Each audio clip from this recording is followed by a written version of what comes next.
ஆஃப்டர்நூன்லாம் rice, ரசம், one pot ரைஸ்லாம் வச்சிட்டோம்னா night என்ன பண்ணுறதுனே தெரியாது. எங்கள் வீட்டு பக்கத்தில் டிமார்ட் இருக்கனால பன்னீர் வாங்கிட்டு வந்து சப்பாத்தி, பன்னீர் பட்டர் மசாலா வச்சுருவோம். பட் இந்த பன்னீர் வந்து நான் 12th ஸ்டாண்டர்ட் வரையுமே சாப்பிட்டதே கிடையாது. இப்போல்லாம் வந்து தான் இந்த பன்னீரை ட்ரை பண்ணி ரொம்பவே பிடிச்சி போச்சு எங்கள் வீட்டில் இருக்கிறவங்க எல்லாத்துக்குமே. ஸோ இந்த பன்னீர் பட்டர் மசாலா எப்படி செய்கிறதுன்னு பார்க்கலாமா? டோஸ்ட் பண்ணி ப்ரௌன் கலர் ஆகிற வரைக்கும் எடுத்துடணும்.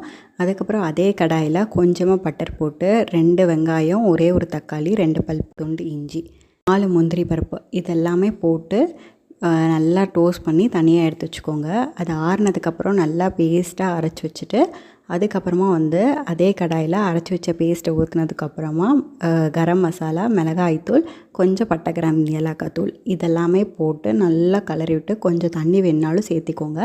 அதுக்கப்புறமா இந்த பன்னீர் போட்டு எல்லாமே சேர்த்து சூப்பராக சப்பாத்தி கூட, சாஃப்டான சப்பாத்தி கூட பன்னீர் பட்டர் மசாலா வச்சு சாப்பிட்டா சூப்பராக இருக்கும்.